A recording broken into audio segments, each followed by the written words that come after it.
People have been question document examiners for hundreds of years, and they've used a variety of different equipment during that time period. A long time ago, it was okay to use one of these antiquated microscopes. The problem with these things is they don't really give you a good field of vision. A lot of people in the business still use a good old 5 to 10 power magnifier, which I use on occasion as well. And this gives you a large general view of things, but it's kind of antiquated too. One of my favorite things to use is the optic. This piece of equipment was government surplus. It was used in tanks in Desert Storm and used to enhance the infrared.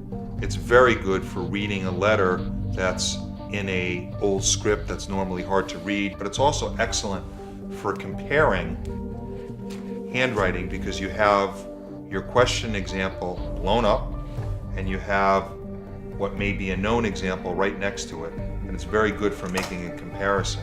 I still use these kind of magnifiers, but the new technology has really brought things to the next level. And the tried and true equipment is great, but we want to go a little bit farther here. Let me show you what this does. I take the image, which this has captured like a normal scanner, very quickly load it into my iPad, and what I may do is scan a question signature, and I'm concerned with the way the D connects with the R, or some subtle little way that the W is looped. And this allows me to take a really good look to see if indeed I'm looking at an authentic signature. Often I get asked to look at a letter that might be very important in a court case, and I have to determine whether this signature is authentic. Then I use a little bit more of a sophisticated item, and that's called the proscope. You may have seen it on CSI if you watched that program. It's a very effective tool, but you really need to know how to use it. Here's a letter of somebody not particularly famous, Register of Copyrights, and I'm going to put this right up to the signature, to the ink.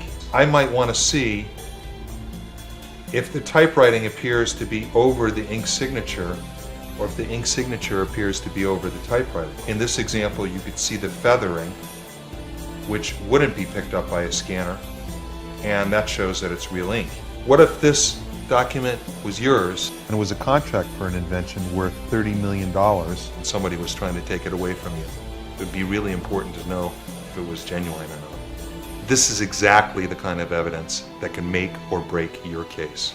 The technology has certainly changed, but all of these tools have helped me to become a better professional in my trade.